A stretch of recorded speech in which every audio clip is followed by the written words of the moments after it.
కొంతమంది తెలుగు యాక్టర్స్ వాళ్ళకి యాక్టింగ్లో మంచి పొటెన్షియల్ ఉన్నా కానీ సరైన గుర్తింపు అయితే రాలేదు. ఆ యాక్టర్స్ ఎవరో ఇప్పుడు చూద్దాం. సందీప్ కిషన్.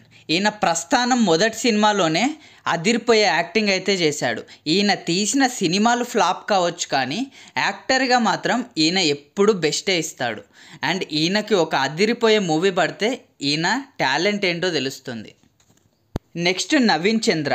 ఈయన Aravinda Sametha and month of మధులో ఈయన యాక్టింగ్ అయితే టాప్ నాచ్ ఉంటుంది అసలు. కానీ ఈయనకు కూడా అసలు రికగ్నైజేషన్ అయితే అస్సలు రాలేదు. సత్యదేవ్. ఇప్పుడున్న జనరేషన్లో కన్ఫామ్గా ఏ రోల్ ఇచ్చినా ఇరక్కొట్టే సత్తా ఉన్న యాక్టర్స్లో సత్యదేవ్ గారు ఒకరు. ఈయన ఉమామహేశ్వర ఉగ్ర రూపస్య అండ్ బ్లఫ్ మాస్టర్ మూవీస్లో ఈయన యాక్టింగ్ అసలు వేరే లెవెల్లో ఉంటుంది. ఈయనకు కూడా సరైన రికగ్నైజేషన్ అయితే రాలేదు. ఈయనకు ఒక మంచి మూవీ పడితే ఈయన యాక్టింగ్తో పాటు ఈయనకి మంచి స్టార్ ఇమేజ్ కూడా వస్తుంది కన్ఫామ్గా. తిరువీర్. ఈయన మసుదా అండ్ పరేషాన్ మూవీస్లో హీరోగా అయితే యాక్టింగ్ చేశాడు. ఈయనని ఈ మూవీస్లో ఇంకెవరు రీప్లేస్ చేయలేరు అనేంత మంచిగా యాక్టింగ్ చేశాడు. కానీ సాడ్లీ ఈయన కూడా అండర్ రేటెడ్ యాక్టర్స్ లిస్ట్లోనే మిగిలిపోయాడు. సత్యం రాజేష్ గారు. ఈయన రీసెంట్గా తీసిన పొలిమేర 1-2 మూవీస్లో ఈయన యాక్టింగ్ పొటెన్షియల్ మాత్రం వేరే లెవెల్లో ఉంటుంది. కానీ సాడ్లీ మూవీకి వచ్చిన రికగ్నైజేషన్ ఈయన యాక్టింగ్కి అయితే రాలేదు. గోపీచంద్ గారు.